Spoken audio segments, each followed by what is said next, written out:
de la Iglesia de Oración y Misión.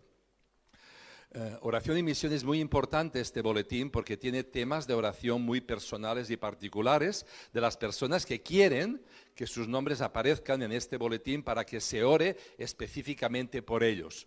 Por lo tanto, al final del culto, nuestros consejeros están allí en el lugar de oración y puedes ir para dar tu nombre, para decir tu necesidad y que puedas salir en el boletín si tú quieres que salga tu nombre en el boletín. Nosotros respetamos la opinión de cada uno y las opciones, pero si tú deseas, puedes ser tu nombre, puede estar en el boletín para que oremos con sabiduría y conocimiento de cuáles son las necesidades. Vamos a buscar el Evangelio de Juan, Evangelio de según San Juan, en el capítulo 1. Será una porción base en este día de membresía, en este día de nuevos bautizados, en este día especial que estamos celebrando en la vida de la Iglesia. Y tiene mucho que ver con el llamamiento de los primeros discípulos. Juan, capítulo 1, empezando por el versículo 29 en adelante. Dice: el día siguiente vio Juan a Jesús, Juan el Bautista, que venía a él y dijo: este es el Cordero de Dios que quita el pecado del mundo. Este es aquel de quien yo dije: después de mí viene un varón, el cual es antes de mí, porque era primero que yo. Y yo no le conocía, mas para que fuese manifestado a Israel, por esto vine yo bautizando con agua. También dio Juan testimonio diciendo: di al Espíritu que descienda del cielo como paloma, y permaneció sobre él. Y yo no le conocía, pero el que me envió a bautizar con agua, aquel me dijo: sobre quien veas descender el Espíritu y que permanezca sobre él, ese es el que bautiza con el Espíritu Santo. Y yo le vi y he dado testimonio de que este es el Hijo de Dios. El siguiente día otra vez estaba Juan y dos de sus discípulos, y mirando a Jesús que andaba por allí, dijo: he aquí el Cordero de Dios. Le oyeron hablar los dos discípulos y siguieron a Jesús. Y volviéndose Jesús y viendo que le seguían, les dijo: ¿qué buscáis? Ellos le dijeron: Rabí, que traducido es maestro, ¿dónde moras? Y les dijo: venid y ved. Fueron y vieron dónde moraba y se quedaron con él con aquel día, porque era como la hora 10:00. Andrés, hermano de Simón Pedro, era uno de los que habían oído a Juan y habían seguido a Jesús. Este llamó primero a su hermano Simón y le dijo: hemos hallado al Mesías, que es el Cristo. Y le trajo a Jesús. Y mirándole Jesús dijo: tú eres Simón, hijo de Jonás, tú serás llamado Cefas, que quiere decir Pedro, piedra. El siguiente día quiso Jesús ir a Galilea y halló a Felipe y le dijo: sígueme. Y Felipe era de Betsaida, la ciudad de Andrés y de Pedro. Felipe halló a Natanael y le dijo: hemos hallado a aquel de quien escribió Moisés en la ley, así como los profetas, a Jesús, el hijo de José de Nazaret. Natanael le dijo: ¿de Nazaret puede salir algo bueno? Le dijo Felipe: ven y ve. Y cuando Jesús vio a Natanael que se le acercaba, dijo de él: he aquí un verdadero israelita en quien no hay engaño. Le dijo Natanael: ¿de dónde me conoces? Respondió Jesús y le dijo: antes que Felipe te llamara, cuando estabas debajo de la higuera, te vi. Entonces Natanael le dijo: Rabí, tú eres el Hijo de Dios, tú eres el Rey de Israel. Y respondiendo Jesús le dijo: porque te dije, te vi debajo de la higuera, ¿crees? Cosas mayores que estas verás. Y le dijo: de cierto os digo, de aquí en adelante veréis el cielo abierto y los ángeles de Dios que suben y descienden sobre el Hijo del Hombre. Amén. Este es un pasaje impresionante de cómo Jesús fue llamando a sus primeros seguidores, a sus primeros discípulos. Hay un montón de detalles, un montón de nombres que se narran en este evangelio y que está el evangelista Juan especificando cómo pasaron las cosas. Juan no está improvisando. Juan no está inventándose una historia. Juan está relatando ciertamente lo que él había visto, lo que él había experimentado en su caminar con Jesús. Hay personas que nos llaman la atención cuando las conocemos. Hay personas que cuando hablamos con ellas, no sé, tienen como cierto magnetismo, como cierta cosa que nos atrae esa persona, esa personalidad. Y esto es frecuente. Todos tenemos en nuestra vida personas que nos gusta estar con ellas y personas que no nos gusta estar con ellas, personas que nos sentimos incómodos, no sabemos por qué, pero nos sentimos incómodos. Estoy recordando a una persona que fue miembro de nuestra iglesia, era alemán, se llamaba Arturo Günther. Arturo Günther conoció al Señor de mayor. Arturo Günther vino a vivir a Denia y una de las pruebas que puso cuando vino a vivir a Denia era, bueno, si había una iglesia bautista como era él, se quedarían a vivir a Denia. Así que encontraron nuestra iglesia y decidieron quedarse él y su esposa a vivir aquí, Arturo Günther con su esposa en Denia. Arturo era una persona afable. Aunque era mayor, era un gran comunicador. Él se había criado, era alemán, pero se había criado en Argentina. Después de la Segunda Guerra Mundial, él había emigrado a Argentina. Y él se había criado solo en la vida. Llegó a ser manager de los grandes hoteles Hilton en el mundo. Conoció a grandes personalidades, conoció a Indira Gandhi, conoció a la reina Isabel II de Inglaterra, conoció a Juan Domingo Perón, conoció a estas personas porque él era el director de ese hotel y esos hoteles son importantes y estas personas iban a ese hotel. Y la atracción de este hombre era maravillosa de Arturo Günther, tenía un carisma especial, aun cuando era anciano, era mayor, tenía un carisma muy especial, una personalidad en la cual te atraía estar con él y hablar con él. Recuerdo que él, en las reuniones de iglesia, cuando teníamos asambleas de iglesia, siempre preguntaba, ¿dónde está el capítulo para pagar el seguro de la iglesia? No teníamos seguro entonces. Y él insistía siempre, tenemos que tener un seguro. Y nos decía, bueno, Dios proveerá. No, tenemos que tener un seguro. Y le hicimos caso. A los 6 meses tuvimos una inundación que nos llenó todo el templo y el seguro pagó todo. Gracias a Dios por el consejo de Arturo Günther, que fue insistente. En su personalidad era insistente, pero amoroso. Era todo amor. Personas que nos llaman la atención, que están a nuestro alrededor. Personas seguidoras de Cristo en muchas partes del mundo, que tienen una personalidad preciosa. Y otros no tanto. Ahora bien, la tendencia nuestra, ¿qué es? A juntarnos con aquellos que tienen personalidad atrayente. Aquellos que nos caen bien. Es lo natural, estar con aquellos que nos caen bien. ¿Por qué? Porque con los incómodos no sabemos cómo actuar, no sabemos qué hacer, no sabemos cómo desarrollarnos, no sabemos qué decir, no sabemos cómo hablar porque nos sentimos tal vez fichados o fuera de lugar. Pero el cristiano tiene que dar un paso adelante. Hemos cantado, únenos, Señor, únenos con tu espíritu de amor, únenos en tu obra. El encuentro con Jesús es fundamental, ese encuentro. El llamamiento que Jesús nos hace a cada uno de nosotros, aún siendo personas diferentes, es un llamamiento impactante como le ocurrió a nuestro hermano Arturo Günther. Aún en su ancianidad Dios le llamó, le cambió sus prioridades, cambió sus puntos de vista y él era otra persona. Fue impactante lo que Dios hizo con aquella persona y ha sido impactante a lo largo de la historia lo que Dios ha hecho a sus discípulos y continúan haciéndolo. Estoy mirando caras aquí de personas que el Señor os ha transformado, que el Señor os ha cambiado, que no erais lo que fuisteis, que no sois lo que fuisteis. ¿Por qué? Porque la obra del Señor se ha desarrollado en vuestras vidas. Jesús, en su encuentro, como hemos leído con los primeros seguidores, se reveló como la cosa más maravillosa que les había ocurrido,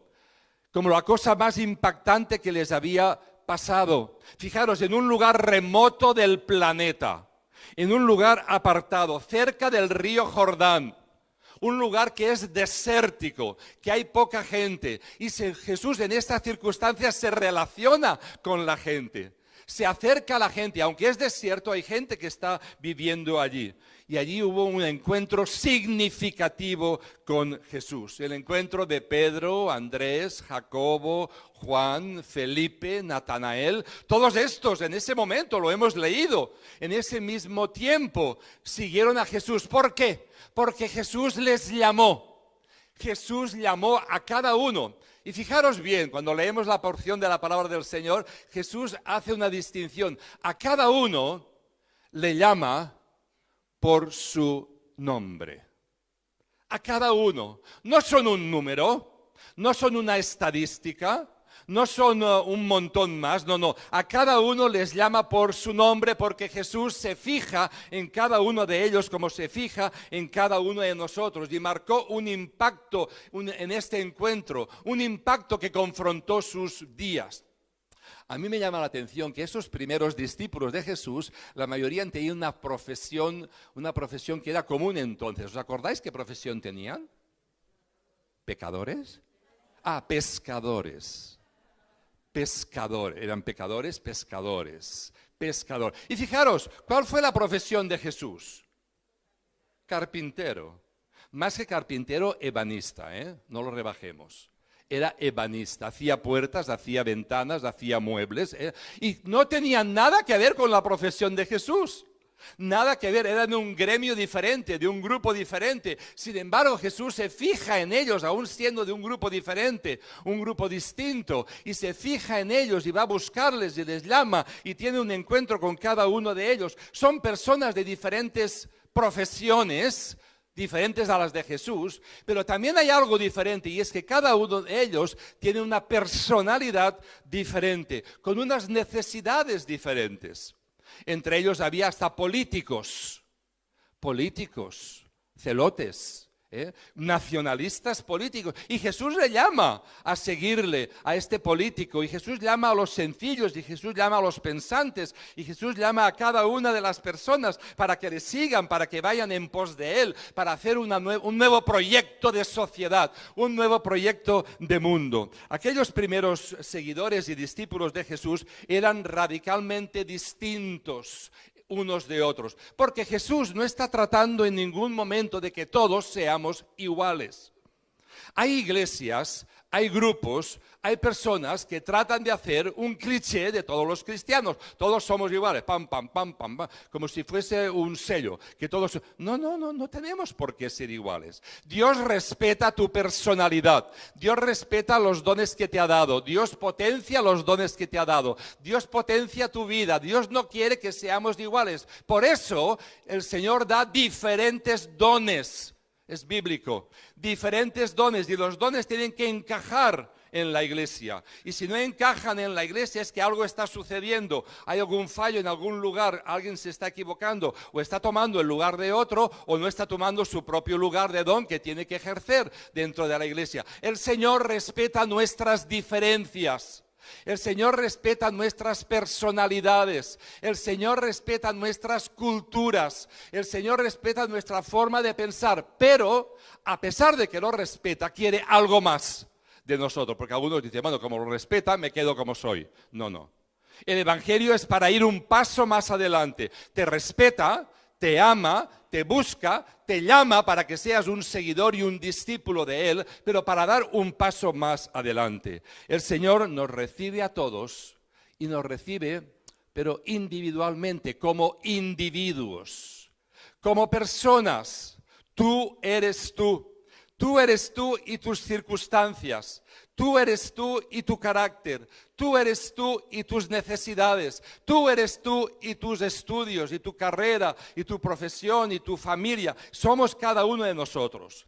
Por eso Jesús se acerca a cada uno. Y este grupo de discípulos que hemos leído, también observamos que eran tan diferentes, como que se acerca a Jacobo y a Juan, dos hermanos, Jacobo y Juan. Y ellos están inquietos en este encuentro con Jesús. Ellos son un poco pensadores. Ellos pensaban. Ellos no son de los que se lo tragaban todo. Hay personas que se lo tragan todo, se lo creen todo. Y les dicen que un burro vuela y se lo creen y miran al cielo. Bien, son personalidades. Esta gente pensaba, esta gente quería profundizar. Y el Señor habla y contesta la pregunta de los que piensan, como de Jacobo y Juan. Por eso les preguntó, ¿qué buscáis? ¿Qué estáis buscando? ¿Qué estáis buscando en la vida? ¿Qué estáis buscando? ¿Sabes una cosa? Hay personas que viven y no buscan nada. Viven improvisando cada día. Viven a la buena de Dios, como decimos en castellano. Y no están buscando nada concreto, no persiguen ningún objetivo, no persiguen ninguna meta, no tienen delante de ellos nada que les haga cambiar y motivar. Por esto Jesús les dice a estos, ¿qué estáis buscando? Ellos venían del área de Betsaida. El área de Betsaida había sido conquistada por los griegos.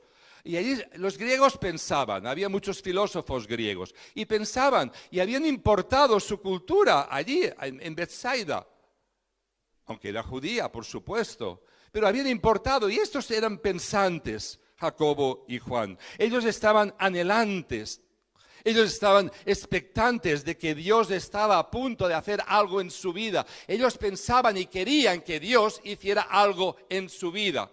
Ahora, la pregunta para nosotros, ¿estamos nosotros esperando que Dios haga algo nuevo en nuestra vida?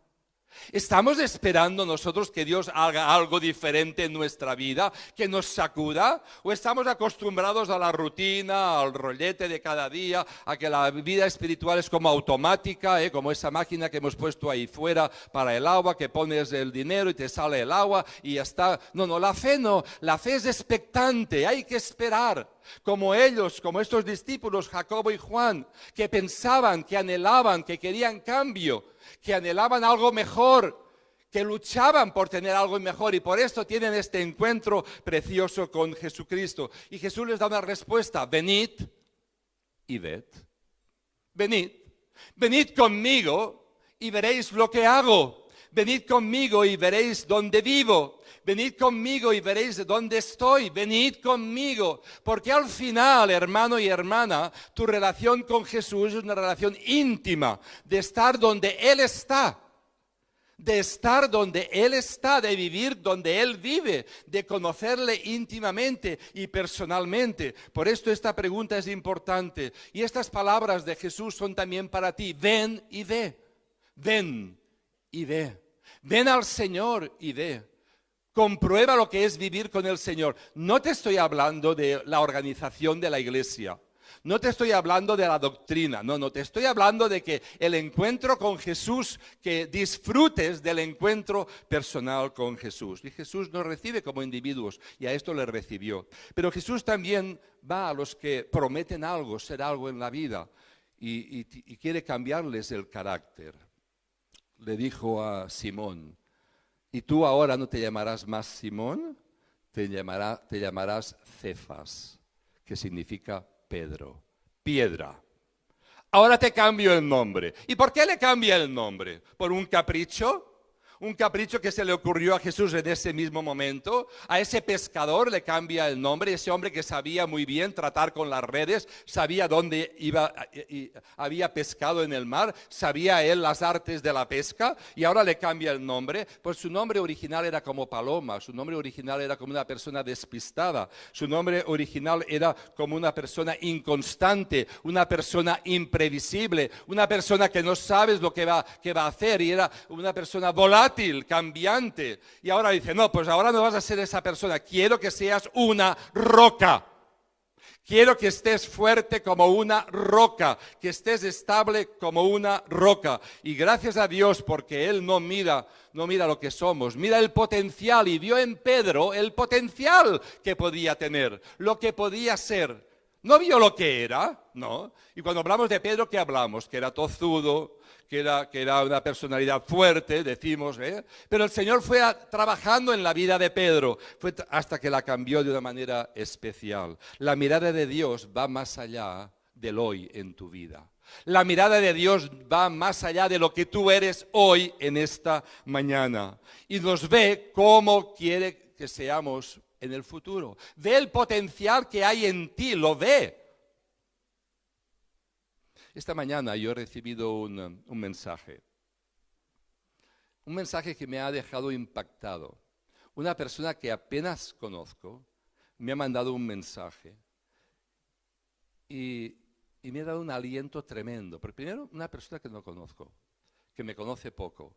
y que me dijera las palabras que me ha dicho, y que se atreviera a decirme las palabras que me ha dicho, me ha impactado.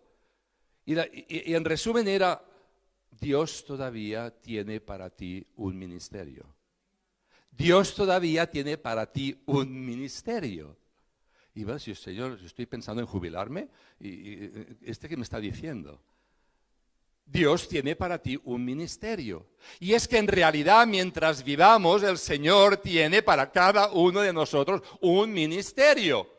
Cada uno de nosotros tenemos una labor, un llamamiento del Señor que tenemos que responder a ese llamamiento que el Señor nos hace.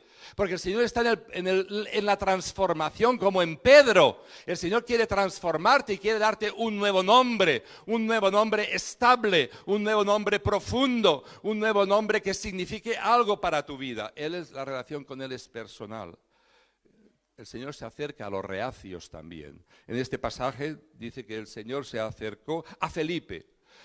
Felipe era una persona reacia y el Señor tuvo que salir del camino porque Andrés y Juan buscaron a Jesús y los hermanos se trajeron unos a los otros, a Pedro, pero Jesús ahí, en este pasaje, dice que se queda atrás, no va con ellos. El Señor no va con ellos y va a buscar a Felipe.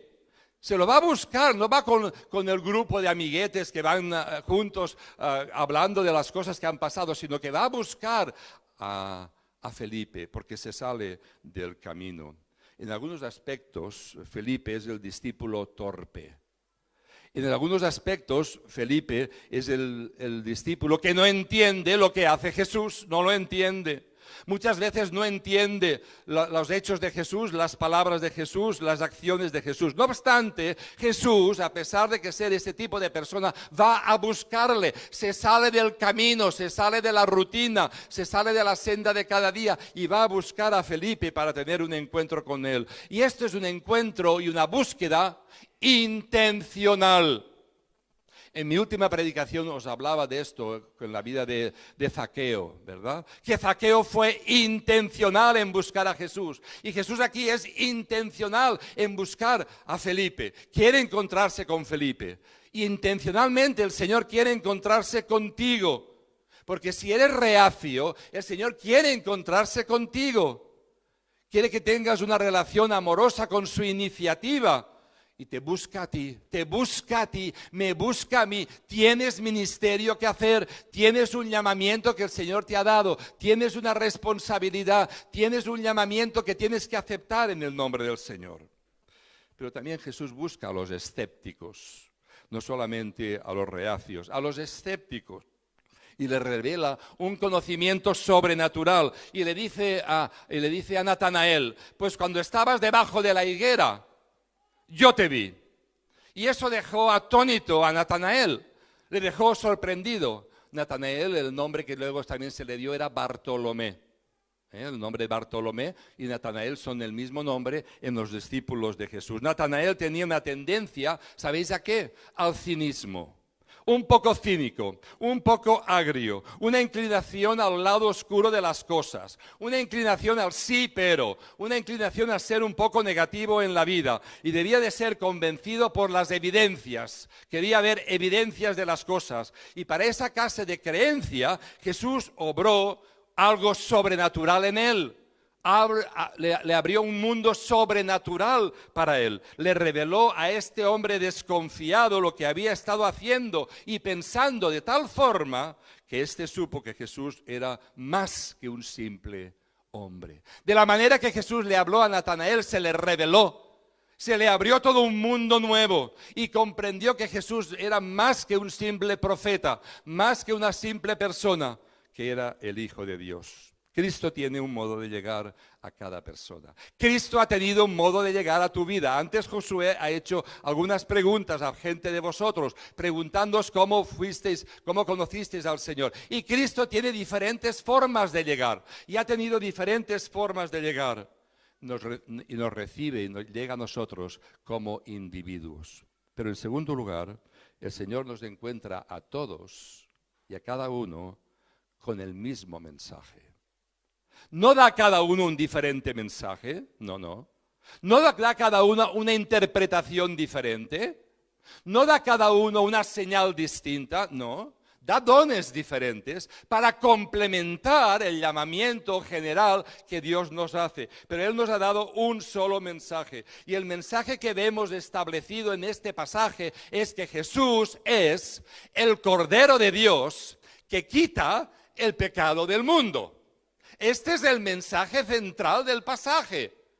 Este es el mensaje unificador de los discípulos. Jesús, y lo repite varias veces, lo repite el versículo 29, 36, 39 y 46 en ese capítulo. Lo está repitiendo, Jesús es el Cordero de Dios que quita el pecado del mundo. Juan el Bautista se retiró y dijo, no, yo no soy el importante es Él, porque Él es el Cordero de Dios, el único Cordero de Dios. Él va a venir a cumplir la ley, Él va a venir a cumplir los profetas y Él va a morir como Cordero Santo inmolado. Lo recordaremos ahora dentro de un instante en la Santa Cena. Por lo tanto, esta prioridad es importante para nosotros. La prioridad de que rescatemos el mensaje central unificador de la palabra y que seamos discípulos que proclamemos este mensaje diciendo, el Señor es la respuesta, Jesucristo es la respuesta. Andrés no sabía mucha teología, Juan tampoco la tenía, Pedro, Jacobo, Felipe, no tenían mucha ciencia que digamos, pero tenían algo claro, y algo claro que tú tienes que tener, rescatar el mensaje y centrar el mensaje del Evangelio. Jesús es la respuesta. Jesús es el Cordero de Dios que quita el pecado del mundo. Por esto, Jesús dice, ve a tu casa y cuenta cuán grandes cosas Dios ha hecho contigo. Cuéntalo. Dilo, no podemos apropiarnos, hermanos, del mensaje, no podemos quedarnos para nosotros, aunque el llamamiento es individual. El mensaje es general para todos y cada uno de nosotros tiene que responder a contar cuán grandes cosas Dios ha hecho en nuestra vida. Porque cuando contamos, testificamos. Cuando contamos, proclamamos. Cuando contamos, anunciamos las buenas noticias a los que están a nuestro alrededor. Y os digo una cosa, nuestro mundo necesita la respuesta de Jesús. Nuestra sociedad necesita, en Europa necesitamos desesperadamente que el Señor hable, que el Señor mueva la obra, que el Señor zarandee los cimientos de nuestro continente para que más personas conozcan al Señor en nuestra Europa tan secularizada y tan alejada de los propósitos de Dios. Dios nos habla individualmente, Dios nos da un mensaje general único para todos, Jesucristo es la respuesta y el Señor nos une en la iglesia. Y nos une en la iglesia a través de los símbolos y a través del ministerio general de la iglesia.